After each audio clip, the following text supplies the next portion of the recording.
साथीहरु अहिले चाहिँ हामी कस्ट रिकन्सिलिएसन स्टेटमेन्ट गर्न गइरहेका छौं। इक्वेसन हेर्न सक्नुहुन्छ। Net profit as show by cost account is RS 92,000 recalling the cost and financial account following description were located। के भनेछ work overhead recovered in financial account. Work overhead recover भयो अरे financial account यसले के गर्छ घटाउँछ है। अनि यो वर्क ओभरहेड भने त घाटा, ओभरहेड भने त घाटा हो। हामीले अहिले निकाल्ने भनेको फाइनान्शियल अकाउन्टको हो। क्वेशनले तपाईलाई जे भनेछ त्यसको उल्टो दुश्मनको निकाल्ने हो। अहिले भनेको हामीले फाइनान्शियल अकाउन्टको निकाल्ने हो। यहाँ फाइनान्शियल दिएको छ भने हामीले कस्टको निकाल्नु पर्छ है। अब लेखौं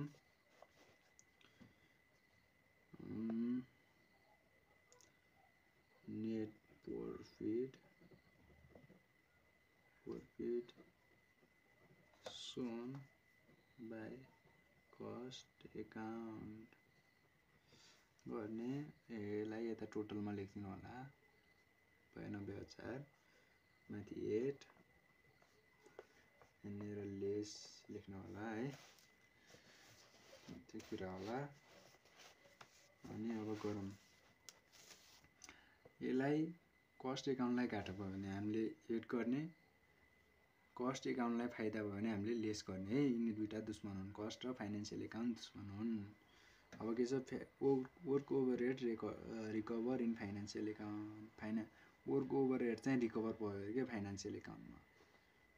अब वर्क ओभरहेड रिकभर भएन भने त हामीलाई फाइदा हुन्थ्यो, भयो, त्यही भएर घाटा भयो। लेसमा राख्ने के लेख्ने वर्क ओभरहेड रिकभर्ड भनेर राख्ने। कति छ 5,000। यो घटाउने कुरालाई ब्राकेटमा राख्ने है। अनि के छ income tax in financial account हो। इन्कम ट्याक्स पेड मात्रै भनेको छ भने तपाईले फाइनान्शियल अकाउन्टले तिर्यायो भन्ने बुझ्नु है। फाइनान्शियल अकाउन्ट भनेपछि फाइनान्शियल कुराहरु गर्ने काम हो। इन्कम ट्याक्स पेड भनेर के लेखा छैन भने नि फाइनान्शियल अकाउन्टले तिर्यायो यति बुझ्नु है। यो फाइनान्शियल अकाउन्टले तिर्ने कुरा हो।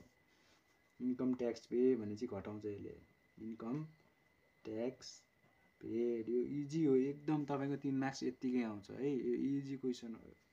तपाईहरुलाई अप्ठ्यारो लाग्छ होला तर यो इजी नै हो। इन्कम ट्याक्स पेड कति भयो 8,000। अनि अरु के छ increase interest income credited in financial account. Income interest के भयो भन्दाखेरि इन्कममा इन्ट्रेस्ट क्रेडिट भयो भनेपछि यसले के गर्छ जोड्छ, हामीलाई फाइदा भयो। इन्ट्रेस्ट आयो नि त हामीलाई इन्कममा, हाम्रो इन्कममा इन्ट्रेस्ट आयो। इन्कम इन्ट्रेस्ट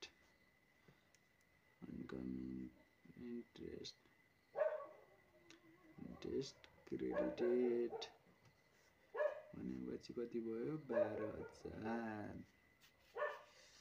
12,000 ले के गर्यो जोड्यो।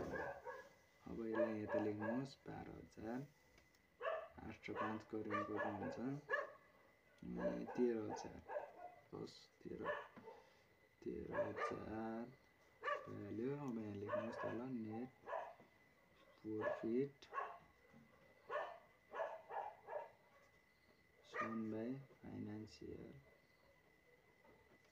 account कति भयो माइनस गर्नुस् त 12 भाइले 91,000 आयो हाम्रो।